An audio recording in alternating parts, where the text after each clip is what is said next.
Here is Andrew Wiggins' record without Jimmy Butler.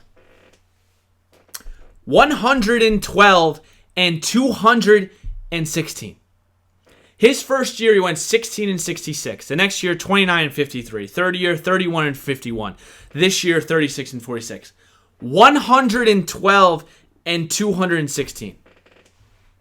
If that's not a mic drop, I mean, that is embarrassing. And now we're going to reward a guy like Andrew Wiggins with a 146.5 maxed deal. Now, Karl Towns, like I said, I understand that. Karl Towns is special. Andrew Wiggins has peaked in his second year and now has progressively gotten worse. He has chirping the fan base when he can't make a free throw and fans are getting on him and he's saying, well, you guys got to calm down. No!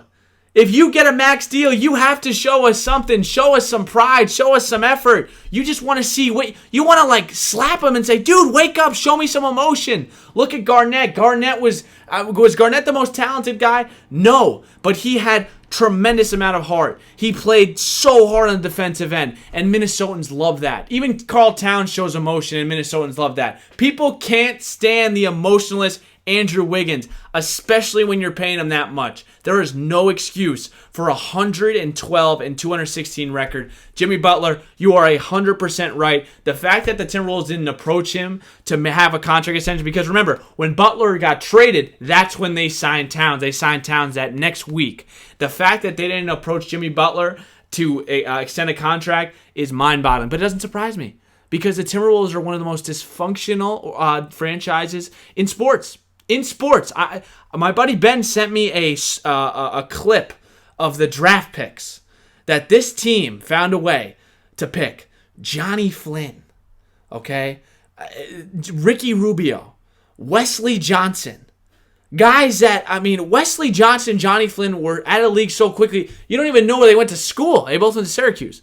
But they were so gone so quickly. It was unbelievable. You pass up on Steph Curry. You pass up on, Kawhi Leonard. You pass up on all these different guys. We can get into the Timberwolves all I want about their horribly ran franchise. But I thought that a lot of what he said, man, was true. I think if you're Jimmy Butler and you're sitting back there and you come to this team and you automatically make them a playoff team. By the way, they were a 3 or 4 seed before Jimmy Butler went down. I don't know if you knew that. They were a 3 or 4 seed before Jimmy Butler went down. And as soon as he went down, they moved to an 8 seed.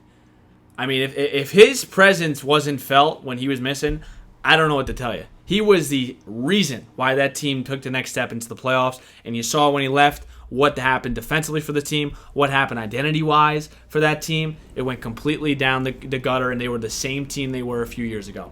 So, Jimmy Butler, as always, I'm Team Butler. 100% right. I loved what he did in the scrimmage. And what he's saying right now to Rose is facts, and I think Rose is feeling the same way. We love Towns. We don't really like Wiggins, but we love Towns. But you got to show us something here going into year 5 with the Timberwolves.